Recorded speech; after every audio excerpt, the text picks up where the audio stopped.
और हर वर्ष कुछ न कुछ नया निर्माण होता है। अब इतनी जान पहचान है, ये गांव, ये धर्म नगरी, ये चक्र, यहाँ संतों का आना जाना रहता है। हमारे समाज के धर्म प्रचारक संत महापुरुष आते हैं, अन्य मेहमान आते हैं, तो वो कोई घर में रुके, अरे चले गए, पूरे गांव को क्या लाभ हुआ? कुछ नहीं। गांव को पता ही नहीं लगा कि गांव में कोई संत आए हैं। यदि मंदिर के पास में एक दो कुटिया बन जाए, केवल सिर ढकने की एक दो कुटिया बन जाए, कोई संत महात्मा आए, गांव में विराजे, कम से कम गांव को पता तो लगे कि कोई संत आए हैं। मंदिर में आए, मंदिर में यज्ञ करे, मंदिर में सत्संग करे, तो पता तो चले कम से कम। इसलिए बंधुओं, आपसे निवेदन है, इस कथा के माध्यम से एक सुझाव मेरा रहेगा। मंदिर बहुत सुंदर है और सामान रखने का भी स्टोर रूम बना हुआ है, कल हमने देखा था। और मैं आप सबको हृदय से साधुवाद दूंगा। माँ अमृता देवी जो जोधपुर खेजड़ली में बलिदान हुई थी, उनके दिव्य मूर्ति, दिव्य स्मारक आपने यहाँ बनाया है और उसका नवीनीकरण, सौंदर्यीकरण भी चल रहा है। मैं आपको हृदय से बहुत बहुत साधुवाद, धन्यवाद देता हूँ। आने वाली पीढ़ियां माँ अमृता देवी के स्मारक से त्याग की, बलिदान की, धर्म रक्षा की प्रेरणा प्राप्त करेगी, शिक्षा लेगी। इसलिए बहुत पुनीत, बहुत महान कार्य आपने किया है। लेकिन इस महान कार्य के साथ में एक और कार्य हो जाए, संतों का निवास बन जाए। मेहमान, कलाकार मंडली आते हैं, कोई भी साधु आए तो महाराज आजकल युग ऐसा है, साजबाज, यूट्यूब सब करके 7-8 लोग हो जाते हैं। परिवार जरा बड़ा है हमारा भी परिवार, वो परिवार तो कब को छोड़ दिया, लेकिन चलते गए और परिवार बनता गया। तो ये लोग भी कहीं रुके, मैं कहीं रुकूं, ये थोड़ा इनका भी मन नहीं लगता, हमारा भी मन नहीं लगता। तो ये मंदिर में ही कुटिया बन जाए तो सब लोग मंदिर में रहें। भक्तों के घर जाना हो, यज्ञ करने गए, आरती करने गए, भोजन ग्रहण किया और आके अपने मंदिर में रुक गए। साधु की शोभा मंदिर में है, साधु की शोभा आश्रम में है। इसलिए मेरा सुझाव है, आपसे एक विनम्र निवेदन है। बाकी आप गांव के आप जो निर्णय करेंगे, कमेटी के सदस्य, मेरी आदरणीय बनवारी जी से चर्चा हो रही थी, आप कह रहे थे ये हमारा भी पहले से मन है। तो यदि आपको ये बात ठीक लगी कि मंदिर में कम से कम 2 कुटिया, 2 कमरे होने चाहिए, तो आप बताओ, जिनको ठीक लगा हो एक बार बता दीजिए। बहुत सुंदर साधुवाद, आपको धन्यवाद।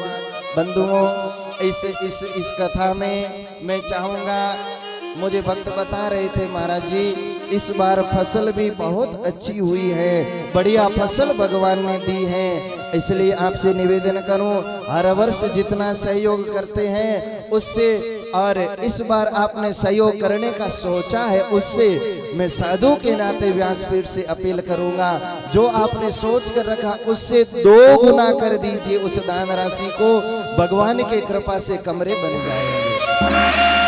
अगले वर्ष कोई संत आए तो शांति से सुख पूर्वक यही रहे। इसलिए इस कथा के माध्यम से आप सभी भक्तों से, सभी माताओं से, सभी श्रोताओं से निवेदन है कि ये मंदिर सुंदर हो, मंदिर दिव्य हो।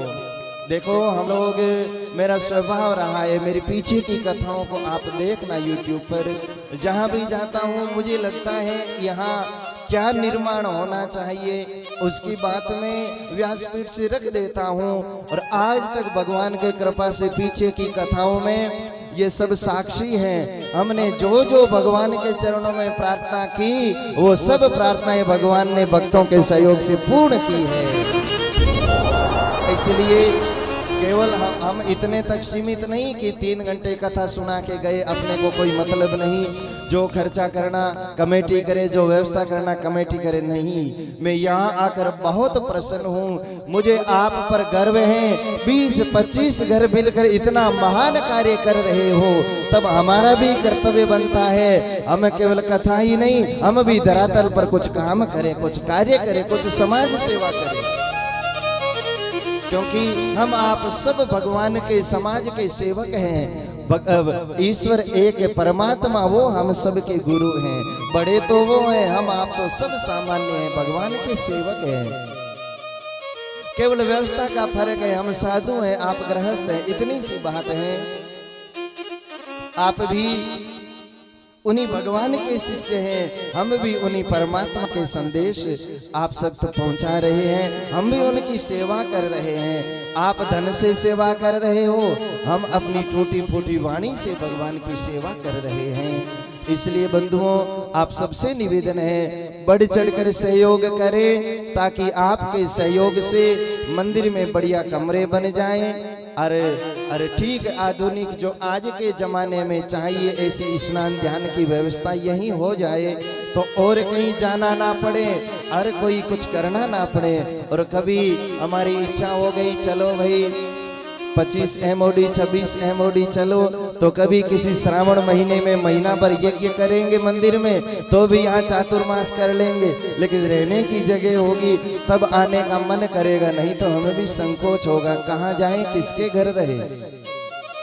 यद्यपि हमारे आदरणीय बनवारी जी मुझे बार बार यही बात कहते हैं, आज 3 दिन हो गए, आपके भाव को मैं प्रणाम करता हूँ। गुरु जी, जब से इस गांव में संत आते रहे हैं, आपके पिताजी भी संत सेवी रहे, आप भी संत सेवी है, हमें इतनी सुंदर व्यवस्था आपने दी है, आपकी सेवा से तो हम गदगद हैं। लेकिन हम चाहते हैं सब गांवों को संतों की सेवा का लाभ मिले। तो 7 दिन संत आते हैं, सबके घरों में निवास नहीं हो सकता, सबकी सेवा ले सकें, ये व्यवस्था बन नहीं सकती। तो केवल एक निवेदन है, यहाँ कमरे के निर्माण के लिए आप जो सहयोग देंगे, और कोई साधु आकर बैठ कर 2 माला घुमाएगा, तो मानो आपके पूरे गांव का भाग्य बदल जाएगा, पूरे गांव का भला होगा। कोई साधु कभी बैठकर भजन करेगा तो सबको फल मिलेगा। इसलिए बंधुओं माताओं, आप सबसे निवेदन है, बढ़ चढ़ करके अरे भगवान का ये मंदिर है, इस मंदिर में इस कथा में सहयोग करें। और जब आप सहयोग करेंगे तो इसकी व्यवस्था और सुंदर, दिव्य और भव्य बनेगी। ऑनलाइन YouTube पर देख रहे बंधुओं से निवेदन है कि आप हमारे YouTube चैनल पर फोन पे और गूगल पे नंबर की पट्टी चल रही है, तो आप इस मंदिर में, ये संस्थान के कार्यकर्ताओं के नंबर हैं, तो आप ऑनलाइन यदि दान देना चाहते हैं तो उसमें आप दान दे सकते हैं। अरे हमारे कार्यकर्ता वो देख करके आपके नाम की घोषणा भी यहाँ से करेंगे। तो YouTube के द्वारा देख रहे उनसे भी निवेदन है, यदि आपका बहुत सहयोग है, आप घर बैठे कथा देख रहे हैं, भक्तों ने YouTube की व्यवस्था की है। अरे हमारे परम प्रिय शिव दयाल जी बहुत उत्तम क्वालिटी के साथ आप सबके चेहरे को इसमें कैद कर रहे हैं और बहुत सुंदर लाइव कर रहे हैं। लेकिन इनका लाइव तभी सार्थक है जब देखने वाले हो।